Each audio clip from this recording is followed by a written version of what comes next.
Hi, this is Dennis with Second Chance Tackle, and thought I would take a moment to preview the projects for the coming week, some of the reels that I will be working on, and an update on some of the projects that have been around a while that have kind of entertained me over the holidays and kept me busy in doing some things that well, just plain needed to get done. So the first one will be an update. It's about the fishing reels that I got from that charter boat. I'm down to the final 4 or 5 reels now. I've completed just over 30 reels, I think. All of them are, well, they've seen better days, that's for sure. This would be an example of it, right? They just want to keep these reels going. There's no beauty contests involved. Here's one's got a brown side plate on one, got a black side plate on the other. This one's actually an interesting reel. So this has squared shoulders on it. This is one of the earliest versions of the pen reel. This one was a Long Beach, and the first versions of it had the squared shoulders. Then they went to the more rounded shoulder approaches over time. Well, this one's still working. It's been cobbled together, right? You have a replacement side plate here, missing handle. And we'll find the handle, because the handles of the later versions of the pen reels are just as good as the ones from old. This one probably had a wooden handled knob at the time. And of course, since then, you've got a variety of different knobs that have come on to the pen reels. So we're going to take care of these, and then we're going to move forward. Well, speaking of moving forward, if you have the opportunity and you haven't subscribed to my channel, please go ahead and do that. That helps me and it'll help you. I work on an awful lot of reels. You see the reels that I am previewing today show up as a project along the ways, and then you can determine whether that's a reel that you want to see repaired. I'm working on all kinds. We'll see some that'll come in today. And the best way to do that is to subscribe and hit the notification button. All right, so we have that one. We have one with a broken side plate, which is impossible to find, but happens to be that I have another one of the boat's reels that has a cracked spool. So we'll do what they did on that one. We'll cobble them together. We'll probably take the spool from that one, use the spool here. We got a working reel. Take the handle off of this one. Again, broken side plate. We got the handle for this one. And I think there's a broken, this one looks like it's a broken bearing side. We'll take that off of here. And we'll use one broken reel to fix 3 reels. And then we're going to call it a day with those reels for the boat, because that's what's left in that project bin. Let me give you an update on the rods that I was doing. You know that I did a little video a while ago. We were showing you how to replace the tip tops on the rods. I think I may have mentioned along the way that there were a lot of eyelets on these that were gone as well. So I did 37 of the tip tops, and now I'm working on about 20 rods that need either the tip top and or replacement guides. So I was able to go out and purchase the guides. These are actually Pacific Bay guides. I like these. They're very strong. You can tell, first of all, by the diameter of that wire. It's a very strong one, and also it's not like the like most of these that are going to collapse forward or backwards, and it doesn't have an inset in here that can pop loose. So from a commercial standpoint, being used on charter boats, this is one of the best types of eyelets on the market. Again, it's by Pacific Bay. They're not that expensive. They're about $1.50, $2 a piece maybe. When I did a count, I actually had about 60 some odd of these that needed to be done. Varying sizes, that's why you'll see them in different envelopes here. I have the large ones that are for the lower sections of the pole, and then the smaller ones that are for the sections above. And these will be put together. They'll be ready to go, and I can't wait to get started. Well, then, of course, I also have all of the reels that come in over the course of the week, and I thought I'd pull out a few of these to show you what I'm going to work on there. So the first one came in from Virginia. This one just came in today. And I think we're going to do this as a video. So this one came in, and the fella said, I've had this one apart. It's not working right. You can feel that right away when you're turning it. you got a rocking rotor and all, but I think he just put this back on. He said the problem is that, well, he took it apart and the main gear is missing teeth on it. So the main gear missing teeth on it could be a much more of a problem than just the initial diagnosis of it.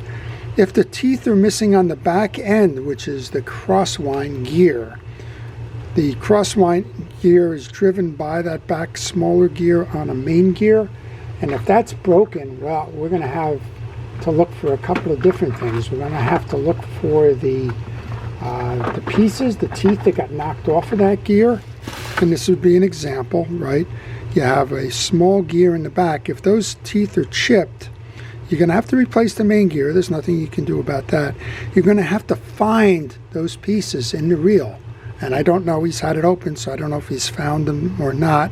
And chances are, when that broke, that did damage to the crosswind gear itself. So we're going to have to, at a minimum, replace the main gear, find the broken teeth in the reel so they don't damage it when you're done replacing the main gear, and then inspect for other damage. And the two other things that are likely is there's a crosswind gear in here that makes the spool go up and down. That could be damaged. And we may also wind up with a bent axle shaft. Now, of course, you've got to always ask yourself what happened to cause that to break, right? That's not something that in the normal course or use of a reel is going to break. So there's chances are this was hung up somewhere, got monofilament, not braid, so it should have snapped before the reel snapped.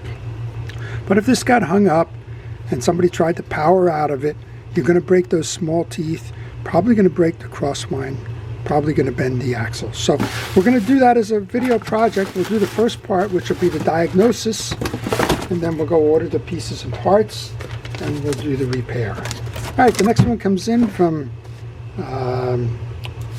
New York City. There you go. We get them from there every now and then. People don't believe it, but you can fish right off of the parkways right in Manhattan, if you like, along the waterfronts there, and Coney Island and the like, right within the boroughs of New York. There's some great fishing. This one came in, I think this is going to be just a straight up tune-up. Now, the problem we have with this is an offshore angler reel, and this is, I believe it's a Bass Pro reel, Offshore Angler being their brand. And if the reel just needs a tune-up, this is a nice small format reel. But if it just needs a tune-up, we're fine. If this reel needs more than a tune-up, well, we got a lever drag here that, no, wait a minute. Yeah, we have a lever drag here that's always engaged. So we're going to have to find out what the issue is with this. You can see that that's in free spool, and yet that handle is turning. So there's a problem with that reel. All right, well, we're going to do this one as a video as well, just because I haven't done one. And again, the issues always seem to be if you need the parts. So that's coming in from New York City. Beautiful little reel there. We'll get on that one. So from New York City to Madison, Wisconsin. This one comes in from, I think this one might be a Baitcaster. I get a lot of notes inquiring about my repair services, and if you're interested, please send me an email on the business card that follows, and that's the best way to get the repair information. But I can't remember them all, and sometimes some folks will send me a note, then we'll work on it and come back, and it's 3 months later it shows up, right? So this one is a DAM, D-A-M, the Deutsche reel. It's the 00 model. I actually have one of these, the SLS 0. It's a beautiful little reel. I think that it may just be in for a tune-up. It seems like it's working okay. If you do send it, please make sure you include the notes that you send me. This one says the drags are tightening up quickly. So there's a good chance that those drag washers need to be lubricated or replaced.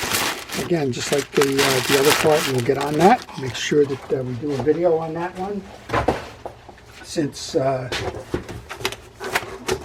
have the opportunity to do that, and it's one that I don't believe I have in my library. I do have a lot of damn quick reels in my library, but I don't have the SLS 0, so we'll go ahead and do that one. And then this repeat customer here, this is from Alfredo down in North Carolina. I know he was happy with the service on the last reel. He's sending me in 3 more now. And these are the Baitcasters I was probably thinking of. So these are an older model, but I like these a lot. These are the Flugers. These are the Try-Ons. They're really nice reels. If there's anything to be said about them, it's just that, well, you can see that the finish kind of faded, and I think the finish fades from UV damage. But I can't say for certain, but I've seen an awful lot of those come in. Here's 2 with the identical issues in terms of the finish. He tells me they're fished heavily. I don't believe any of them are broken. It's just a matter that it's time for that service. And what is this, a good service time? Well, a good service time is annually. And this is a good time of year to do that because your chances are your season's winding down. It's getting a little bit colder. And it's always a good time to take the reels off, get them ready for the coming season, and to do it at your leisure rather than going out there finding out that the reel breaks and then you get a bigger problem. All right, so this is a Fluger President as well. So we have 2 Fluger Try-Ons and a Fluger President, and that's the ones that I chose to focus on today. So there you go. There's an update on my my boat projects. There's some good ones here that we're going to do. We'll do that battle gear issue. We'll do the diagnosis, and we'll get the parts to repair. We'll do that as a video. We'll do these Baitcasters. I don't think I have those in my library. And we'll do the damn SLS 0. So I hope you look forward to those. If you have any questions on these reels or any reels in particular, including maybe this Ocean Angler here, we'll do a video on that one as well. But if you have any questions on fishing reels in general, leave them in the comment section. I'll be happy to answer those if I know the answers, and try and point you if I don't know the answer. Try to get you to a source that can answer that for you. Again, if you need a reel repair, there's a business card that follows. Please contact me by email. I know a lot of folks want to do the expedient thing and give me a call. Unfortunately, when I'm working on the reels and that, well, I can't answer the phone. So with that, special shout out and thanks to our first responders and essential personnel, all of the uniformed folks that are involved in keeping us safe day to day during the pandemic. Your efforts truly are appreciated. Thank you. To everybody, please stay safe, stay well, and stay watching. This is Dennis with Second Chance Tackle. Have a great day.